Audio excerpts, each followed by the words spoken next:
안녕하세요. Dorothy Nam입니다. Welcome back to Star English. I'm Dorothy Nam. You know, fighting has always been a part of human history. Every country has its own martial arts. It's, in a way, one way of fighting. One of these traditional martial arts focuses not only on attacking, but also defending. Its philosophy shies away from the physical strength and the desire to win, and encourages the virtues of spiritual strength and consideration for others. Can you guess which it is? That's right. It's Korea's Taekwondo. Taekwondo's core teachings have attracted many students, even from abroad. And today's rough world it is. It's crucial to know how to defend yourself, but it's also important to always remember to put others ahead of you. We hope to embody that spirit of Taekwondo here on Star English as well. So let's get started!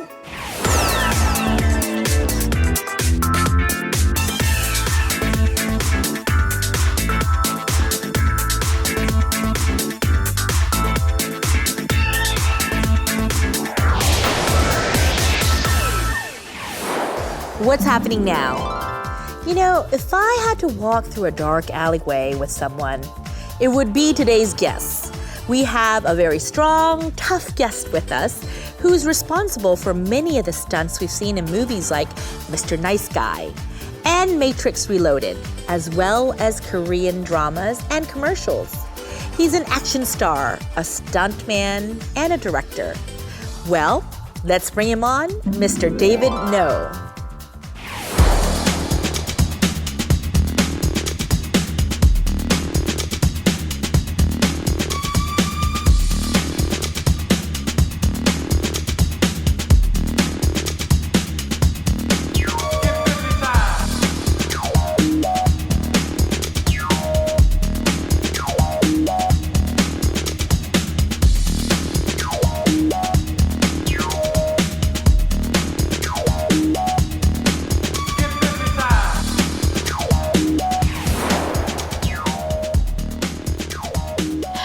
We have this wonderful guest on this evening. Strong, tough, but I'm sure he's very sensitive on the inside, too.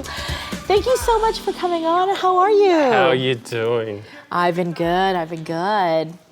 It's been a long time since I've seen you, huh? Yeah, a couple of years, maybe. Yeah. You look like you lost weight. I've been working very hard lately. I've been working very hard. Very good. Please say a greeting and hello to our viewers out there, and we want to know who you are. 예, 안녕하세요. 저는 데이빗 노입니다. 한국에는 노승훈입니다. G'day, how you doing? That's right. I bet you don't have too many Australians on here. Actually, you know, these days we've been having all these people from Australia on. Yeah. And Australians, Canadians. You'd think that I'd bring on more Americans, but yeah, we've actually had several Australians. Because, you know, Australian English is very unique. Yeah, so good day, mate. Explain that if you can. G'day. Good day, mate. G'day. I guess it's the Australian good day, but it's all just rolled into one, and it's very Australian. Good day, mate. So, G'day, mate. Mate meaning friend, right? Yeah. Yeah, here, have a cup 안녕 of tea. 친구. G'day, mate. Yeah, have a cup of tea. Ah, nice one. That's right. So, you are actually Australian, probably by passport, but Australian Korean, or you're, tell me about your background. Well, my father is Korean, and my mother's Australian. And I was born in Melbourne, and I grew up there, and then started sort of branching out all over the place. And I haven't been back to Australia for a little while, but yeah. Wow. So, and you right now, you're residing here in Korea? Yeah. I see. Getting back to my roots. So tell me, if someone asked you, David, what do you do? What would you say? What is your answer? Sometimes I don't have an answer for that. I enjoy doing many things. I enjoy, like, everyone wants to categorize you or put you in a pigeonhole. And I've always enjoyed doing acting. And, you know, in the film industry itself, I started in both in front of the camera and behind the camera. So I developed evenly both sides. And then martial arts, you know, that my father was the first Korean to come and teach taekwondo in Australia. Really? And my mother was the first female student and first black belt, and she's like 6th dan now. You know, Wow. I had no choice, you know. I did martial arts since I was like 4 years old. Oh, that's amazing. So it's your parents actually met because your father was a taekwondo instructor, or what did we say in Korean? Is 사범님. 사범님, right? 광장님. And your mom was a student, so that's how they met. Yeah. Oh, that's the wonderful. Australian Judo Federation contacted the Korean Judo Federation and said, we want someone to come and teach judo. And my father actually went to the Korean Judo College, or what they call now Yongin there. And so he came out to teach judo, but also he did taekwondo all his life. So he also, at that time, the word taekwondo didn't exist, or no one in Australia understood what that was. So initially, it was taught as Korean karate because there was no other way to describe what it is. Yeah. So tell us your father's name. Kaehyung No. No. Nocha, Kecha,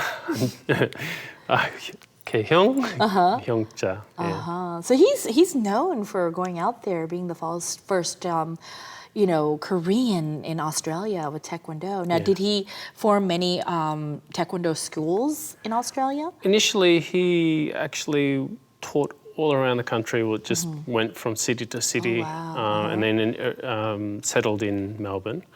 And in 1972, the Australian Taekwondo Association was started, and in 1973, the World Taekwondo Federation was started. So Australia was right in there. Yeah.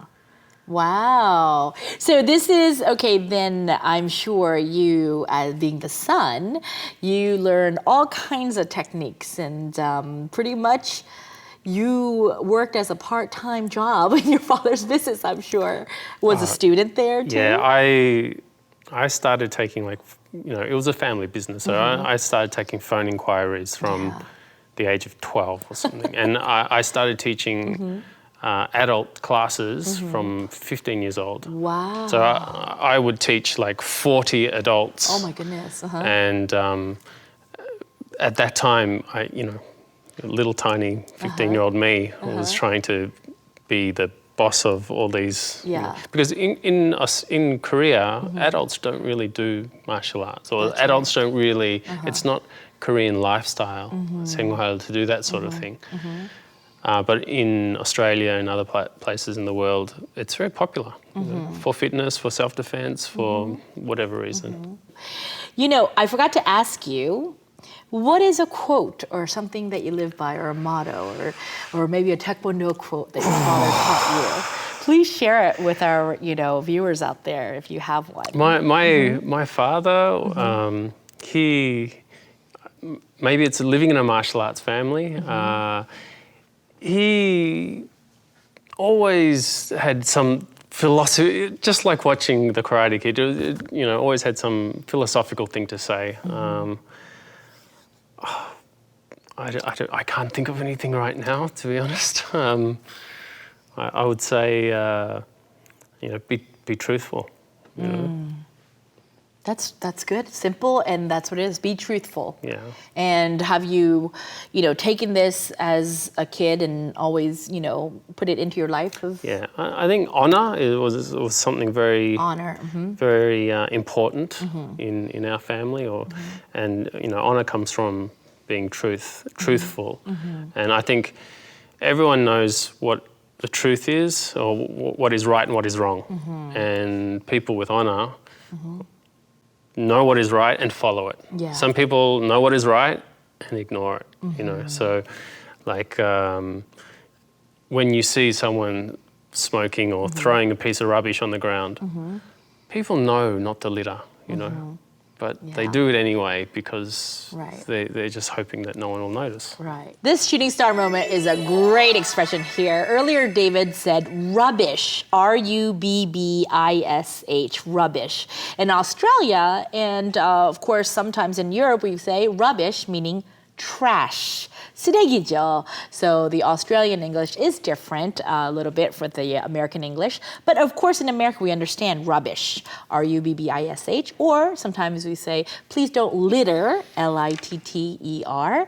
Or just stuff on the ground, garbage도 되죠. 쓰레기예요. So rubbish, remember that. And trash, garbage, or litter. Okay, don't litter. All right. Don't litter. Yeah, don't litter. But so when you see this, you just kind of want to say, hey, you did something wrong and you want to pick up that trash for them, or? I actually did that once. Oh, you did? In Dokokdong. I was on the phone with someone and a car had pulled up to the intersection and a guy had unwrapped his ice cream and just threw it out his window. And I was on my phone and I kind of just walked over. Picked up a piece of trash. I looked at him. I passed it into him. I kept on with my conversation. I walked back to the other side of the road and I turned around and I just watched to see what he was going to do. And I think he was very embarrassed. That he threw that away. It's like a commercial, like a documented commercial. It's one of those campaigns. Pick up your trash. Yeah. Pick up your rubbish. And you didn't say anything. You just picked it up. I didn't think I needed to. Yeah. You know. I mean, I don't want to create any bad harmony or anything like that. So yeah, honor and truth, you know, just knowing what's right, what's wrong, choose the right way, right? It's very simple, black and white. Yeah, and if it's kind of that gray, what do you do? You know. Yeah.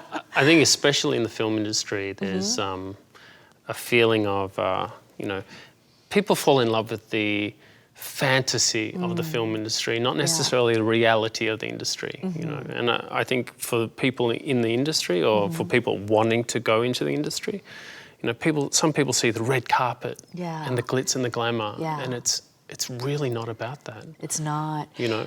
Take this time, if you can give us a little resume of what all you have done in the film industry, a list, you know. So yeah, if you can share with our viewers of all the things that you've done. I don't know what, I started as an actor, but I also, because I did martial arts, I was asked to do an action role, and I was asked to do the fight choreography for the action movie. And so initially, you know, I was studying at university at that time, physical therapy or physiotherapy, or in Korea they call it 물리치료, I think. And it just opened this new world. I never looked at movies the same way ever again, and I started picking up acting classes. And I went from doing a lot of action films, Jackie Chan films, you know, the Matrix sequels, and then somehow along the way, I got cast for a bunch of Korean commercials. So then I got involved with the Korean film industry, and then they found out that I also produced. So then there was one commercial that starred Jackie Chan, and because I had done the Jackie Chan film, they asked me to produce this film commercial. So I got thrown in the deep end. This commercial was shot in Thailand, $4.5 million commercial, 4-day shoot, hundreds of extras, explosions, car chases, fight scenes, and that was the first thing I was going to produce for Korea. Wow, and this is working with Jackie Chan? Yeah. For his commercial. Yeah. And for Korea. So you had to produce all this. And, you know. Wow. In 4 days. Well, the shooting was 4 days. Yeah. The preparation was maybe a couple of weeks. But, you know, it was, again, I took a lot of responsibility because it was like, Jackie, you know. And I wanted to do a good job. And it was the first commercial I'd ever produced. which was about 10 years ago now. So since then, I've done a lot of Korean commercials and Korean TV dramas and Korean films. And wow. So tell me some of the Korean commercials let's go with the commercials first. What are some of the Korean commercials that you've actually produced? Korean commercials I produced. There was a very famous one a few years ago called, it was for 생명 보험, and it was for the Korea Life Building, and it was a guy swimming or floating up the Yuksan building. And that was 2 days of filming underwater. Oh, wow. And I was producing that, but it required a stunt guy. And I'm like, well, you can't, they wanted an Asian or Eurasian person for that. And I'm like, I'm the only Asian or Eurasian stunt guy in Australia, so I guess I'm doing it. And yeah, there's been a lot of jobs I've done that I've produced and jumped in front of the camera. So. Wow.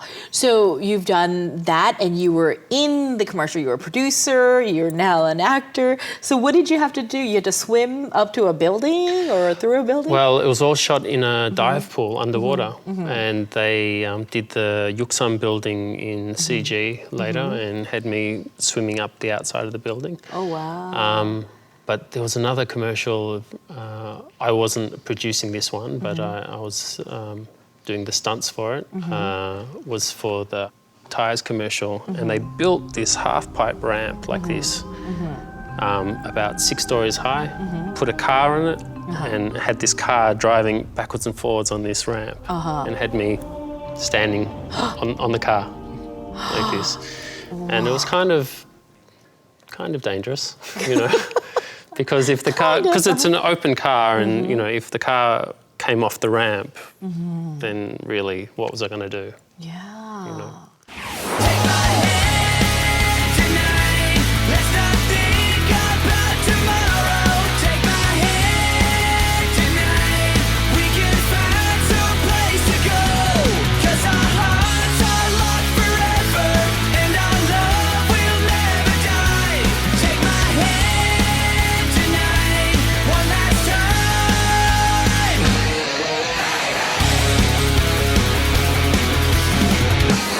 So you are a jack of all trades in this film. You're a producer, you are an actor, you are a stuntman, and you're also a director. Yeah. Other things? Editing and You do editing? I've done, and I've written a lot of scripts for different companies too. But the jack of all trades. You know, I was thinking about that recently. Yeah. The jack of all trades expression I don't really like. Okay. Because the full expression is jack of all trades, master of none. And I don't see too much going on. I It's don't not believe good, I don't believe that I'm like, I've worked in many different fields, but I don't believe I'm a jack of all trades, master of none. I think I've worked very hard to get to the top of each ladder. Right. Wow, that's really good. So you've got it. Okay, here's another one. All under your belt. Everything that we're seeing on screen or on film or movies, you've kind of seen or done it or did it or created it. Wow. Even writing, even the writing part. I see filmmaking as a very holistic process. Sure. So I like to create from the word, the idea, and the execution, and then acting is another form of creativity, and fight choreography is the same as dance choreography. It's all about beauty, creating something beautiful. You know?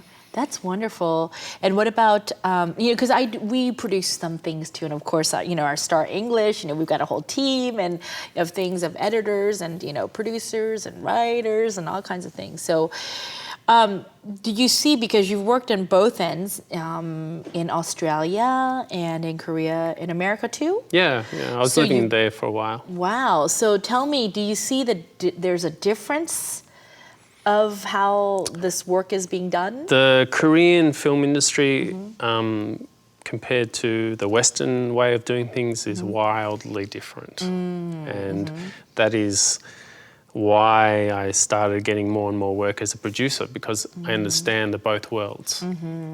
I see, yeah. Because you've got to have a little bit of this global world, your Western world and the Korean world, to be able to, especially for commercials, because you've got to sell it to the people who are looking at this globally, right? But also just, you know, when you're doing international productions, it's about two cultures coming together.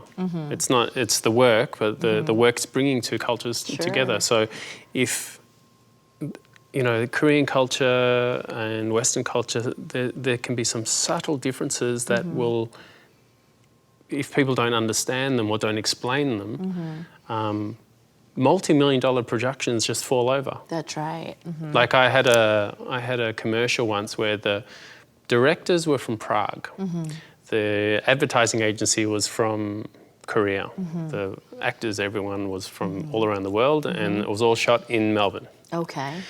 And, you know, at the end of the job, they're having some congratulatory drinks, and, you know, the Koreans are doing this, and, you know, European drinking is more like look them in the eye, and, you know, clink the glass, and that is respectful, or that's the way that Europeans drink, and Koreans don't do that. So these guys would, and I could feel the tension in the room rise, because the Czech directors were like, why aren't they looking at me? And the Koreans were like, why are they looking at me? Kind of thing, you know. So these little things happen, you know, all along the way. That is really interesting. I'm going to take another shooting star moment here. There's so much in cultural, you know, awareness too going on. In a drinking situation, of course, globally it's a little different. 우리 한국에서는 두 손으로, you know, we kind of look down, 이렇게 아래 쳐다보잖아요. But of course in Czechoslovakia, 되게 남자답게 한 손으로 눈을 딱 쳐다본대요. So eye contact is needed. So it could be looked very differently. So, you know, it could 오해가 될 수가 있네요, 그렇죠? Right? So there could be like a miscommunication for cultural, global etiquette of how we even drink together. So tell me some of the film crew that we were talking about, some commercials. You've actually worked in many film industries as a stuntman or acting or things like this. I heard you even worked on Matrix. Yes. You were mentioning earlier. Yes, I Matrix Reloaded. Which Matrix and what did you do? I worked on the trilogy. So that was the number 2, number 3 in the computer game. Okay. And I came out. I had a bit of an accident. Okay. What happened? I had an accident while we were filming one of the main fight scenes in the chateau. And you're the stuntman in the Matrix, or what? I was playing a character. I had an acting scene. Oh, you did. But it was an acting. Most of the acting roles I've done, or a lot of them, require me to do some of my own stunts. Sure. So this was a character that was. There's a scene with Monica Bellucci, and she describes my character as the character that cannot be killed. Okay. And when you play the video game, you actually get to fight me in the computer game. What's your role in the video game? The character's name is Kane. Okay, Kane. Okay, so that's you. my offsider, his name is Abel. So it's Kane and Abel. I see.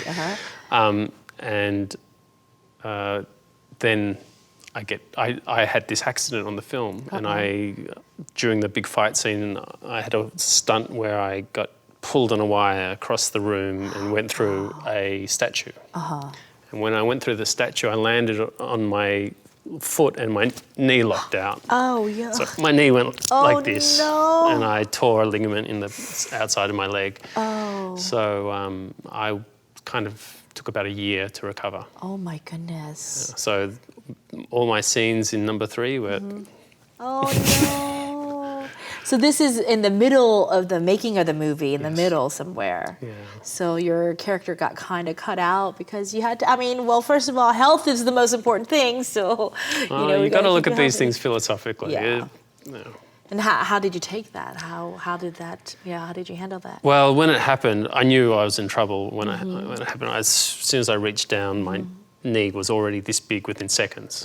But they needed to finish the scene or at least get one more shot. Otherwise, they're going to be in trouble. Right. Multi-million-dollar film, and that scene is now half done.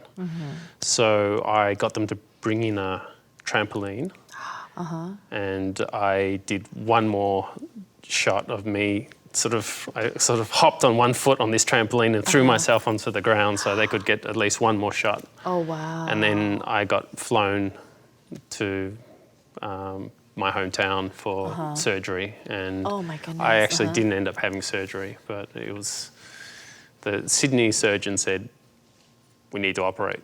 And then when I got back down to Melbourne, they said, well, the fact that it's excruciatingly painful means that there's some ligament tissue there, so... Whoa, so here you are in pain, and you flew back to Australia, being in this pain to get surgery back at home. You're one tough man. Wow. Yeah, so I did another film where I had my finger dislocated. And, my finger was kind of bent back like this. Yeah. And I showed the on-set nurse, and she said, I don't want to look at it. Show the paramedics. I showed the paramedics. They said, I don't want to look at it. It could be broken. I just want someone to put it back. And they said, we need to X-ray first. And I had driven to set, and I had driven someone else to set. And I had a manual car. I see. In Australia, gear sticks on this side. So I had to drive back. Drop this guy off. This is 5 o'clock in the morning because it's a night shoot. And then take myself to emergency. Wow. Well, what was that film? That was The Great Raid. The Great Raid. That was Benjamin Bratt, Connie Nielsen, Joe Fiennes. Okay. Yeah. Wow. Now, you've done film and movies, things like this in Korea. So what are some of the people you worked with and movies that you've done here? There's a lot of Korean, I again specialise. I work a lot with Korean productions. I want to shoot in other countries and that whole international thing. So the last big thing we did that everyone would probably know is Pacemaker. We shot that in London, and I was the overseeing producer, the hairwear producer.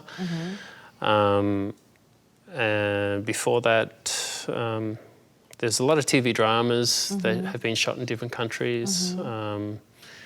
태양의 여자 was shot in Hong Kong. 그달을 사는 세상 was shot in Singapore and Indonesia.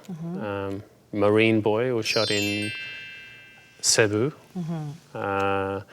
Misa was shot in Melbourne. That's how I started with TV dramas. I see. I ended up getting asked to produce the Melbourne shoot for that, and on that in Misa, one of my actors didn't turn up, so I ended up playing the assassin in that film. So again, kind of behind the scenes, in front of the scenes.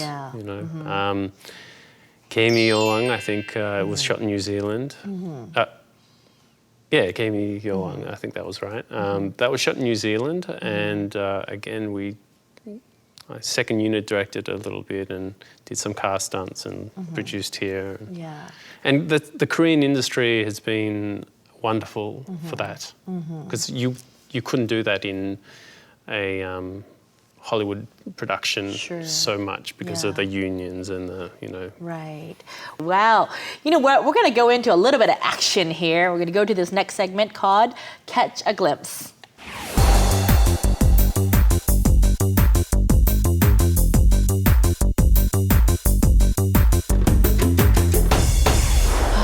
Okay, I'm scared. What are we doing? All right, so this is what we're going to do. All right, I'm going to teach you how to just not be held. Okay. Initially. So if I'm walking a dark alley and a person comes to me, how do I defend myself? Okay. So you grab my wrist. Okay. Okay. I said grab my wrist. Okay, I'll try. All right, so Oh. if you know what, let's do it really slowly. Okay. Right. most people, if I hold onto your wrist, most people just yank at it, try and get like out. this, It's not going to work. Oh, I see. Okay? Especially if a guy is bigger than you. Yeah. His strength versus your strength, one is always going to win. Okay. These fingers that you're pulling into are these muscles here. Okay. But the thumb, the muscles are quite small. Okay. So what I want you to do is, firstly, there's this gap here. Instead of trying to get the fat part of your wrist out, you're going to get the thin part of your wrist out. Oh, okay. So you're going to turn. Turn my wrist. And pull your thumb towards your opposite shoulder. Like this. Yeah, that's oh, like that. That's it. Yeah. I see. Instead of the big part, turn it and then go out like this. But on top of that, everyone knows how a crowbar works. Yeah. Okay. Well, then you have to take that crowbar principle. So instead of pulling with your elbow, Like this. I want you to push your elbow towards my wrist. Oh, okay. So turn. Instead of like this, Turn. And then push your elbow forwards. Oh, okay. Now, again, if I'm 3 times bigger or you're 3 times, grab onto make a fist. Okay. Grab your fist with your other hand. Okay. Double And the then, strength. I see, and take it out like that. Yeah. Oh. Very important to twist. Okay, through because that we just little want to gap. go like this. Don't Yeah. do that. Think Yeah. and turn and pull the elbow out. Okay. What's another one? Okay. What's another one? What's another one? Huh? Okay. How about we do? Someone grabs you like this. Okay. Okay. All right. And then I'm just gonna want to So, go like this. Exactly. Most people are just going to grab and. Help me like this. Okay. Pull down. Pull down with all Okay, your help strength. me, help Go me. for it. You're not going anywhere, are you? You're not going anywhere. And then. All right. So. The important thing here is your neck. You have to protect your neck. Right. And you have to get out. Yeah. Okay. So first thing you do, turn your head into the space. Right here. Okay. Turn into the space. Now grab onto the Okay. elbow with both hands. And instead of pulling down here, pull down here with not just your hands, but your body weight. My body weight. Okay. Everything. Down in this direction. Okay. And then run. And then Okay. run away. So we don't want to do this. We want to turn and pull the elbow down again. One more time. Okay. So Grr, give us your money. No. Turn both. Turn Head away and down. like this. And then run and hit you and run. Exactly. All right. Oh wow. I can't even believe like those couple of things. You know, it's just something I just learned in a couple of minutes. Amazing. So technique is everything. Technique is everything, but also frame of mind. I think they've done research on muggings and interviewed people that mug other people and showed them footage of people walking on the street. And it's not about size or anything, it's about confidence. It's about, do you look like a victim? So I think that's something that martial arts training gives you as well. Yeah. It gives you self-esteem and it gives you a sense of confidence. So you don't walk down the street and look like a victim. I see. So you want to look, when we're walking down a dark alleyway, we always want to look confident, Hey, Yes. you're practicing English on Star English. I can speak English and I'm tough now. We've got, Yeah, so this is very important. So don't look like a victim, look confident. Don't look like a victim. Yeah, that's right. Don't look like a victim. That's right. Keep your shoulders back, be very proud. Very, very important. Yeah. Wow, good stuff. You know what? We're going to go to this next segment and we'll see what's about the STARS donation.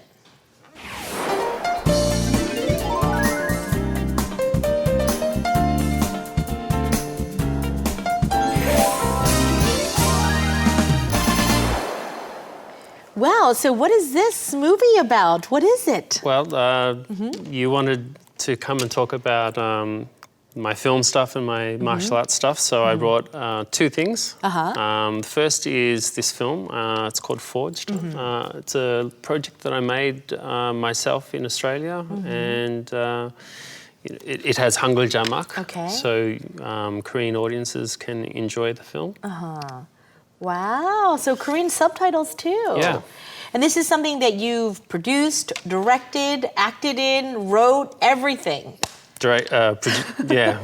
edited, almost everything. A one-man band. Yeah. There's a making of. Oh, There's a making of on here and commentary. And you were saying that it won a lot of awards? Yes, yeah. Wow. I did a lot of film festivals with this film, and it's been very lucky. Won a lot of awards. It's called Forged. Forged. Forged. It's called Forged. The story is about a father and son that grow up and then sort of grow apart a little bit, and then the son challenges the father to a death duel. Okay. So this is kind of about it's a father and son relationship drama, set in a fantastic old world. I see. So we do this all the time. Right. We say the things we don't want to say, Yeah. Or don't really mean Sure. to people we love. Yes. And the father doesn't want to fight his son, of course. The son doesn't want to fight his father, of course. But in this world, once you lay down your word like that, you've got to take action now. you've got to follow through. Wow. So it's a very high stakes movie. Wow. Seems very deep. It's a little bit deep. Now, what's this other item you brought for us? So I have that. This is Korean black belt. Okay. So this is my training belt that I use. And it says your name on there, David No. It's No Seung-hun. And Can we hold it up one more time? there's Yep. like that, No Seung-hun, David No. And on the other side it has No Taekwondo one. So my family's club. Oh, was this maybe your first black belt? Or you have many of these. This is a belt that I got in Korea when I got here. Okay, good for you. I didn't have anything to train in here, so. Thank you so much. This is wonderful. Wow. So very memorable. I mean, you're very talented, You have all these series of black belts and you just do everything in a film or a movie, and just you show us ways to defend ourselves too. Just incredible stuff. We have to definitely have you on another show. I'll come back. All right, if you can say goodbye quickly to our camera. 안녕하세요. 조심히 가세요. And you're going to go too. I am. 조심히 가세요. Thank you so much, David, for coming on. And we'll have to wave off everyone over there. Bye-bye. Bye.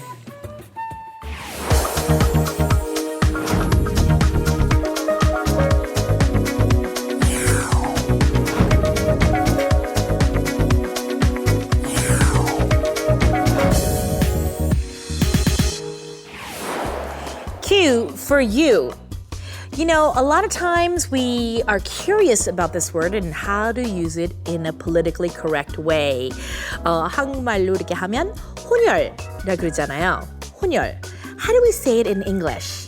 The proper way, or the more metro way to say it these days, is Eurasian, which means mixed ancestry. So using words like, he's mixed or she's half-seas, it's a little bit, not too positive. So we can say that for, different things or items or animals, but better yet, probably the more proper way of saying it, the more metro way, Eurasian. He's Eurasian. She's Eurasian. Okay, got it? Time went by so fast today, didn't it? We even got to learn some helpful defense moves to help us when we're in a dangerous situation. We're not done with David yet, though. We'll be bringing him back next week for a conversation about what he's like when he's off the set and off the mat. Be sure to tune in once again. Bye-bye.